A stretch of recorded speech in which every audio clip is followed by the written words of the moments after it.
નમસ્કાર. સ્પર્ધાત્મક પરીક્ષાની તૈયારી કરતા સૌ મિત્રોનું સ્વાગત છે. આજે છે 9 જાન્યુઆરી અને ચાલો ફટાફટ આજના સૌથી મહત્વના કરંટ અફેર્સ પર નજર નાખીએ. તો આજે આપણે શું જોવાના છીએ?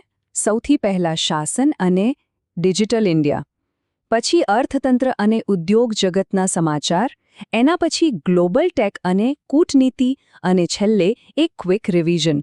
પરીક્ષા માટે આ બધા જ ટોપિક્સ ખૂબ જ જરૂરી છે. ચાલો તો શરૂ કરીએ આપણા પહેલા સેક્શનથી, શાસન અને ડિજિટલ ઇન્ડિયા. જોઈએ કે રાજ્ય કક્ષાએ વહીવટ અને ન્યાયતંત્રમાં શું નવું થઈ રહ્યું છે. અને આજના પહેલા મોટા સમાચાર આવે છે ગવર્નન્સ સેક્ટરમાંથી. ઉત્તરાખંડે રાષ્ટ્રીય ICJS 2.0 સ્ટેન્ડિંગ્સમાં પહેલો નંબર મેળવ્યો છે. આ ખરેખર એક મોટી વાત છે. તો આની પાછળની હકીકતો શું છે? રાજ્ય છે ઉત્તરાખંડ. સિદ્ધિ શું છે? તો કે ઇન્ટરઓપરેબલ ક્રિમિનલ જસ્ટિસ સિસ્ટમ એટલે કે ICJS 2.0માં ટોચનું સ્થાન મેળવ્યું છે. અને સ્કોર પણ જુઓ, 93.46. આ જાહેરાત જાન્યુઆરી 2026માં જ કરવામાં આવી છે. પણ આ ICJS છે શું અને આટલું મહત્વનું કેમ છે? જુઓ, આ એક એવી સિસ્ટમ છે જે પોલીસ, કોર્ટ અને જેલ આ ત્રણેયને એક જ ડિજિટલ પ્લેટફોર્મ પર લાવે છે. આનાથી શું થાય? ડેટા શેરિંગ એકદમ સરળ અને ઝડપી બની જાય છે. પરિણામે આખી ક્રિમિનલ જસ્ટિસ સિસ્ટમ વધુ કાર્યક્ષમ અને પારદર્શક બને છે. ઉત્તરાખંડે બીજા રાજ્યો માટે એક નવો બેન્ચમાર્ક સેટ કર્યો છે એમ કહી શકાય. હોસ્ટ 2 પરીક્ષા માટેનું ટેકઅવે શું છે? બસ એક લાઇનમાં યાદ રાખો. ICJS 2.0માં ઉત્તરાખંડનો ટોપ રેન્ક એ ડિજિટલ ગવર્નન્સનું ઉત્તમ ઉદાહરણ છે. આ કીવર્ડ ડિજિટલ ગવર્નન્સ ચોક્કસ યાદ રાખજો. સરસ. ચાલો હવે આગળ વધીએ આપણા બીજા સેક્શન તરફ, અર્થતંત્ર અને ઉદ્યોગ. જોઈએ કે દેશની ઇકોનોમીમાં શું ચાલી રહ્યું છે. તો એક સીધો સવાલ જે પરીક્ષામાં આવી શકે છે. નાણાકીય વર્ષ 2025-26 માટે ભારતનો રિયલ GDP ગ્રોથ રેટ કેટલો રહેવાનું અનુમાન છે? શું લાગે છે? અને જવાબ છે 7.4%. હા, આ આંકડો આવ્યો છે નેશનલ સ્ટેટિસ્ટિકલ ઓફિસ એટલે કે NSO તરફથી, જેનો આ પહેલો એડવાન્સ અંદાજ છે. હવે આ 7.4%નો આંકડો પરીક્ષા માટે કેમ મહત્વનો છે? પહેલી વાત, આ રિયલ GDP છે, એટલે કે એમાં મોંઘવારીની અસરને બાદ કરી દેવામાં આવી છે. બીજું, NSOનો આ અંદાજ સરકાર અને RBI માટે પોલિસી બનાવવા માટેનો એક મોટો આધાર બને છે. અને ત્રીજું, આ દર્શાવે છે કે ભારત દુનિયાની સૌથી ઝડપથી વિકસતી મુખ્ય અર્થવ્યવસ્થાઓમાંની એક છે. તો આથી યાદ શું રાખવાનો? NSOનો અંદાજ FY26 માટે 7.4% રિયલ GDP ગ્રોથ. બસ આટલું જ. આ મજબૂત આર્થિક ગતિવિધિનો સ્પષ્ટ સંકેત છે.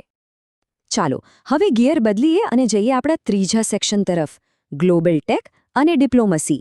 અહીં આપણે ટેકનોલોજી અને આંતરરાષ્ટ્રીય ઘટનાઓ પર બંને પર વાત કરીશું.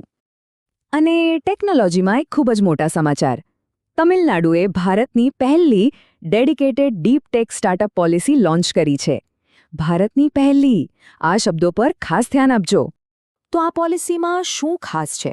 આ પોલિસી એવા સ્ટાર્ટઅપ્સને સપોર્ટ કરશે જે વિજ્ઞાન અને ઊંડા સંશોધન પર આધારિત હોય, જેને આપણે ડીપ ટેક કહીએ છીએ. સરકારે 100 ડીપટેક સ્ટાર્ટઅપ્સ માટે 100 કરોડ રૂપિયાની પ્રતિબદ્ધતા પણ દર્શાવી છે. અને ફોકસ એરિયા પણ જુઓ, AI, સેમિકન્ડક્ટર્સ, બાયોટેક, સ્પેસટેક બધા જ ફ્યુચરિસ્ટિક સેક્ટર્સ છે.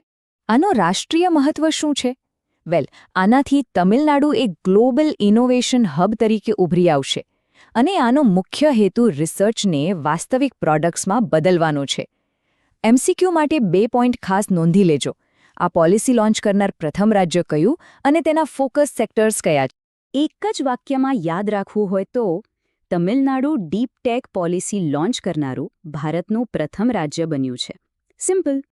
અને હવે આંતરરાષ્ટ્રીય રાજકારણમાંથી એક મોટા અને કદાચ વિવાદાસ્પદ સમાચાર. યુનાઇટેડ સ્ટેટ્સે 66 આંતરરાષ્ટ્રીય સંગઠનોમાંથી પોતાનું નામ પાછું ખેંચવાની જાહેરાત કરી છે. હા, આંકડો બરાબર સાંભળ્યો. 66. 7 જાન્યુઆરી 2026ના રોજ એક એક્ઝિક્યુટિવ ઓર્ડર પાસ કરીને US આટલી બધી આંતરરાષ્ટ્રીય સંસ્થાઓમાંથી બહાર નીકળી રહ્યો છે. તો આની વૈશ્વિક અસર શું થશે? સૌથી મોટી અસર UN સાથે જોડાયેલી સંસ્થાઓ પર પડશે. ખાસ કરીને ક્લાઇમેટ ચેન્જ, લેબર સ્ટેન્ડર્ડ્સ અને સોશિયલ ડેવલપમેન્ટ જેવા મુદ્દાઓ પર કામ કરતી સંસ્થાઓને મોટો ફટકો પડી શકે છે. આ સીધો સંકેત છે કે યુએસ હવે મલ્ટીલેટરલિઝમ એટલે કે બહુપક્ષીય સહયોગની નીતિથી દૂર જઈ રહ્યું છે. પરીક્ષા માટેનો કી પોઈન્ટ.